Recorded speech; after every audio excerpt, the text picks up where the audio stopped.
एक छोटे से गांव में एक खुशमजाज लड़का रहता था जिसका नाम रेहान था। हेलो, मेरा नाम रेहान है।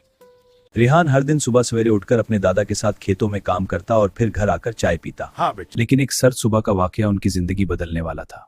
वो दिन बहुत सर्द था और गांव के सब लोग बिस्तरों में ही सोना चाहते थे। रेहान आज बहुत खास चाय पियो, मजा आएगा।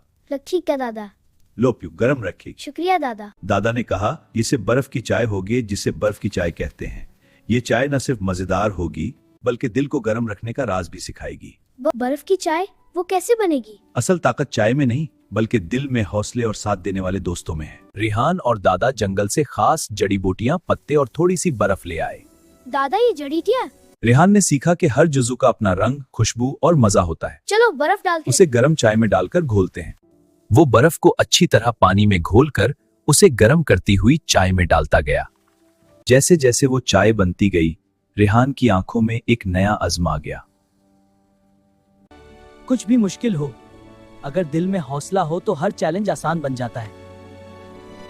रेहान, हम आ गए। Hello Rehan. Hello Meena. Hello Adil. बहुत अच्छा। चलो खेलते हैं। जी हाँ, चलो। ये रेहान की बर्फ की चाय है। वाह, ये कैसी बनाई? चलो पीते हैं। हाँ, मजा आएगा। मजाक में उन्होंने चाय पीकर अहद किया कि वो भी हर मुश्किल में एक दूसरे का साथ देंगे। रेहान भाई, चाय खत्म हो गई। इतनी मजेदार चाय कैसे बनाई? चलो हाँ। सबको बताता हूँ। सब भाइयों का प्यार शामिल किया। चाय में वो ताकत है जो हम सबने एक साथ मिलकर डाली। हौसला, यही बर्फ की चार उम्मीद। तालियां बजाए।